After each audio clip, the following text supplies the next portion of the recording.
Hey guys, welcome back to Micho Makes. My name is Micho. I like to make stuff. Today I've got part number 59 of the Toyota Sprinter Trueno AE86 by DeAgostini. This is the 1/8 scale massive model that we're building together. Without further ado, let's just jump right into this one.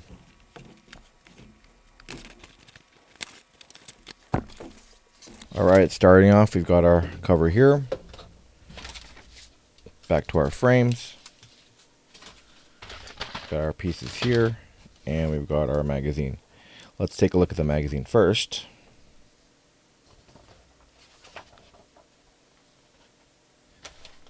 Alright, cool. It looks like we've got the Toyota Emina and Lucida, it looks like different versions of the same thing. These kind of Previa style vans. That's, definitely Toyota has been a very big advocate of for a long time. Obviously, cargo vans, people mover vans. There's a lot of history in these two as well, and you can see kind of the evolution of these things too. Let me make sure this is in focus for you too. Yeah, so family vans are kind of a big part of car culture and Toyota's kind of lineup. You can kind of definitely see the styling adjustments that they've kind of gone through the ages. You can see these are like the mid-90s vans here. The styling differences up there. And then the current styling that they have for a lot of the vans in Japan too as well. It's really different in these massive front grills. This is the Voxy and the Nda. I have no idea how to say that word. Oh, no, sorry, it's Noah. Sorry. Toyota Noah. I'm sorry, Nda. What am I talking about? Yeah, the Noah. Yeah, so you can see the design, how much they've shifted. And, it's all preference. But when you have these massive grills, that means personally, not a big fan. These feel like they have way more personality, personally. And I prefer the style over the newer look. And obviously, minivan culture, usually was geared towards middle-aged dads and all that. Yeah, Japan has a massive minivan culture compared to America. So you can definitely see where this is way more of an appeal to drive in Japan. And if you need something that'll haul a lot of stuff, or you're looking to take people around, Americans normally look for kind of the mid-size SUVs, maybe full-size SUVs, mostly like even crossover type vehicles. So you look at something like the RAV4, which is technically like a crossover SUV almost, or into the like Highlander as a vehicle on the Toyota lineup that is kind of in that mid-size SUV third row seating. Japan definitely kind of loves their minivan culture, which I think is very respectable. And like Sung Kang from Tokyo Drift, he made himself famous through as Han from Tokyo Drift, Fast and Furious. He loves his Sienna, his Toyota Sienna. And I think there might be a resurgence of vans eventually. I know that Volkswagen just released a EV van. That's basically the successor to the Vita bus, but really kind of the styling looks kind of funky. The most that they had really similar in those is just the kind of color scheme, but everything else is kind of different. All right, next we have the Sprinter Merino. Looks like Sprinter Merino, and obviously Sprinter is another name for the Toyota Sprinter, right? And this definitely looks like obviously this is a Toyota, but it looks, oh yeah, let's take a look at this. Okay, I'll fully admit I don't know very much about this vehicle at all. I don't know. It looks like it's on the kind of same level of the Camry Corolla style, but AE101, I don't know if this is kind of roll into that. I don't know. But 92 to 98 does fall right in line with that same same length of time period, and it really does kind of reek of the Camry and Corolla in regards to styling. Maybe obviously mostly JDM for that market too. So I know they even slated it as the AE101, but I don't know if that is actually. I don't know, is that the blacktop engine or not? I need to do more research on this vehicle. AE101. Yeah, there's that. And we jump right into the book here itself. Sorry, that fell. And what is this? I'm trying to kind of decipher what part this is going to be attached to real quick. Oh, it looks like, oh yeah, yep, these are just the headrests. And it looks like it's a standalone part, so we're not attaching this to anything, but it looks like we're going to be working on the seats, the front seats, very soon. Let's take a look at the details of this as well. Yeah. So it looks pretty simple part today. But it looks like the mechanism, so you have a spring there, right there. Looks like that will actually be actuated, so if you are wanting to adjust the headrest, since you have the spring there, you're able to actually do that. So you can have it lower or higher depending on it. And actually, again, this is I keep saying this over and over and over again.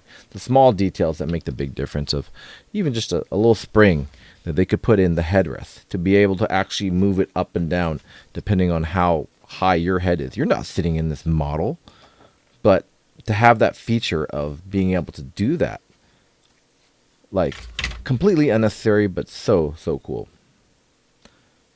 And it looks like we have a little bit of a instructions or saying on how to drift. Let me take a look real quick. Okay. So this is actually a little bit of instructions on what is and isn't oversteer and understeer. So obviously when you're a front engine rear drive vehicle, you can easily tend to understeer certain corners, or actually more understeer if you are in a front wheel drive front engine vehicle, because usually all of the weight is on the front of the vehicle. Whereas let's say you're a mid-engine, like say MR2, you have a tendency to oversteer because the engine is over the back wheels and you don't have much weight in the front, which then in turn allows less grip in the front, which does cause oversteering. And again, the opposite of that is in a front engine, front drive vehicle as well. You have too much weight in the front. Actually, doesn't allow you to turn in the corners as strong. So normally, like, this is why people like the front engine rear drive vehicles. You have a little bit more of a balance there to control the oversteer and understeer in vehicles. I'm not an expert, but that's the kind of basic concept around it. This kind of gives you a little bit of instructions too as well. Looks like, I guess, the differences of that. But there's advantages and disadvantages to both. Having more weight in the front, more weight in the back, or again, a balance too as well. It really depends on people's driving styles too as well. But with that, we're going to go ahead and get started on this part. So let me get this everything unboxed and we'll take a quick peek.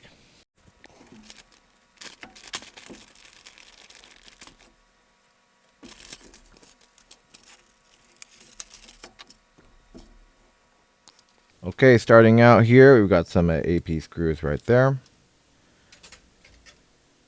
We've got some, it's like the side part of the headrest right there. The other side there. And these are plastic. Looks like we have 4 of these, so I'll just pull this all out. There doesn't look like, oh, there is a variation. There is a right and a left. It looks like left and right. So we've got a connection piece there. It looks like this is going to be housed hold the spring, but also make sure that the headrest stays in there. It stays in the headrest itself too. Got the bottom piece where probably the spring goes, the housing.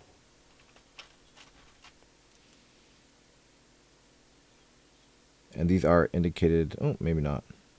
I thought there'd be designated left and right, but there is a difference. So you can see kind of its bulge right here and then flat right there. And then we've got the headrests. Oh yeah, and this is actually, take a look at it. It is kind of a rubber, so you can actually bend it. Maybe not rubber, but you can kind of tell that it's definitely a softer material. And that is a little scary sometimes, because sometimes these plasticized rubber pieces can kind of go weird after age. They get sticky, and I hope this is just a kind of a rubber. Let me smell it. It's like a, yeah, plastic-ish rubber, but not one of those ones that are coated, because those, after a few years with those coated ones, they actually go bad by just like the coating just gets really worn out. But you can kind of see on this one, and it's been in storage for a bit, there's kind of a weird kind of coating on it too as well. So hopefully no issues with that. And then we've got our spring. We've got some springs here, and let's see. We'll just pull them all out. Let's see. This little spring. We got 4 of them.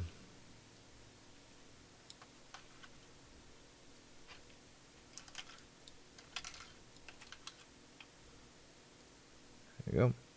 And with that, that's the part. So let's just jump right into it.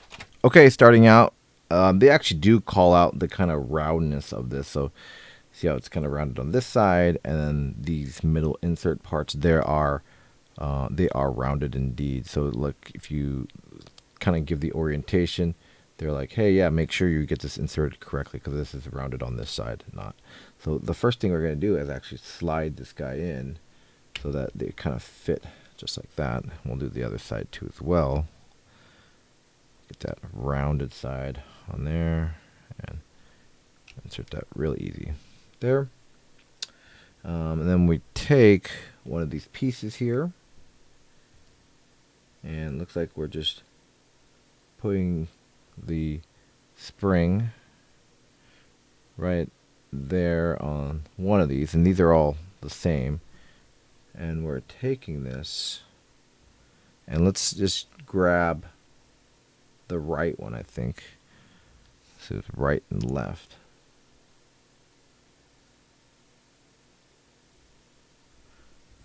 I don't think there's a difference between these ones. We can just choose which one we want to do. So we'll start with the right. We'll grab the right one here. Stick this through here with the spring itself.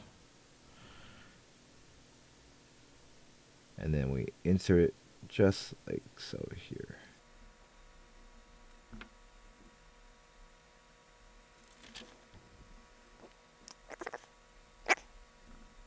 And then we take one of these AP screws,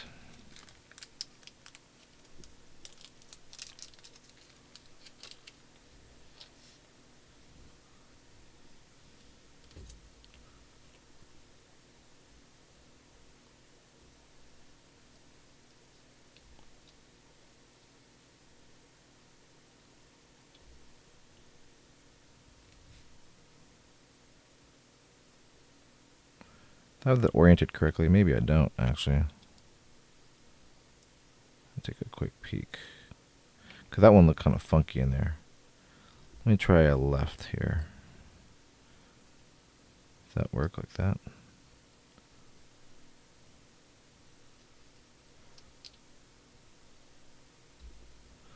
Oh yeah, does it add? That does kind of look better. So we'll grab the spring back here, grab a left. And I'm wondering if there's like a right and left and on the same side. Let's take a look and see how the orientation looks. So we'll go left here, grab a screw, screw this down.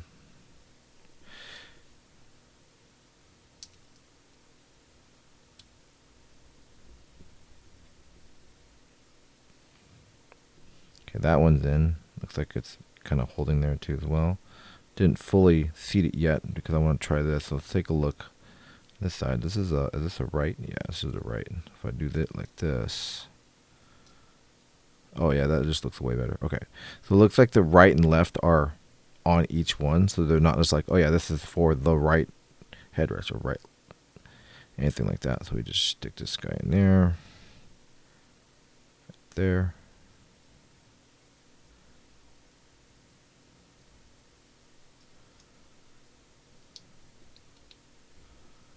Yeah, I've got to seat that one too as well. So the main challenge of this one is just dealing with springs, and springs can be kind of funky sometimes, especially if they're obviously constantly fighting you, but they definitely have a purpose.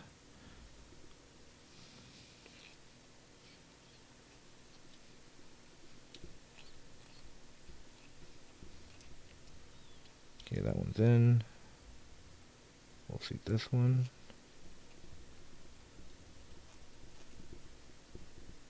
And look at that. Headrest complete. Kind of. I mean, this is kind of still loosey-goosey on this side. Let me see if I can tighten it down just a little bit more. It's always hard to gauge, especially if there's spring in there, how tight you should be tightening this down. But yeah, that looks pretty good on that side. Yeah, so there you go. Headrest with adjustment, right? You have that adjustment. And I believe it's this way. It's going to be mounted in the vehicle. So you see the curve right there. You put your back of your head just right there. All right, let's do this other one. All right, let's grab one of these. And I believe it's like this. Yeah, so this is going to be on this side. Yep. Look how better that looks. Okay. Grab this. Grab a spring.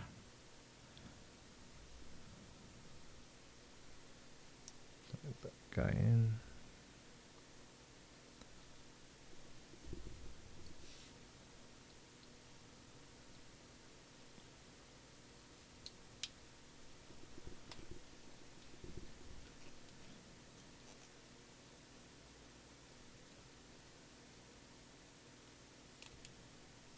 Okay, that one's in. And last one.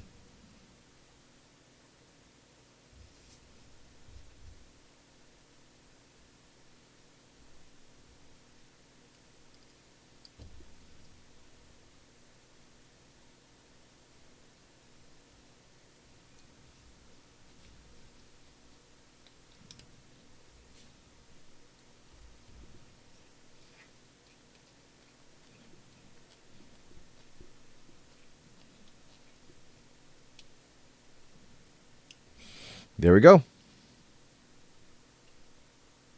Maybe I've tightened this one down a little funky. It's not retracting, so let's go ahead and adjust it.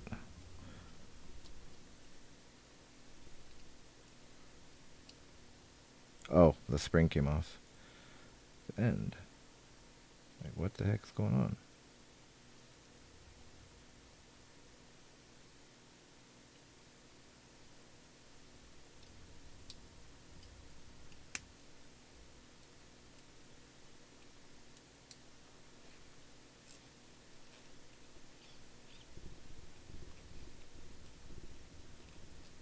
Okay, now they're both working. Perfect. All right, so now we have both our headrests. Okay, guys, that was it for part number 59 of the Toyota Sprinter Trueno AE86 build by DeAgostini. Kind of a short part. Again, we've had those many a times, but headrests, you know, still a vital part. You're going to be able to see, and really, what's really cool again is that they are adjustable. They've got springs in here so that you'll be able to kind of put them at whatever height you want. But from the looks of it, from what part number 60 coming up, let's take a look and see what that is. To me, that looks like the bottom of a seat. I don't know. What do you guys think? But look for that then next week. Again, my name is Michio Makes. Really do appreciate your support. We'd really love it if you give me a like or a subscribe. Really want to share this channel and this build with a lot of you guys and share with your friends. But I want to really thank you for your continued watching and also, you know, commenting too if you have any questions or anything like that on the video. But we'll see you guys in the next one in part number 60. Bye for now.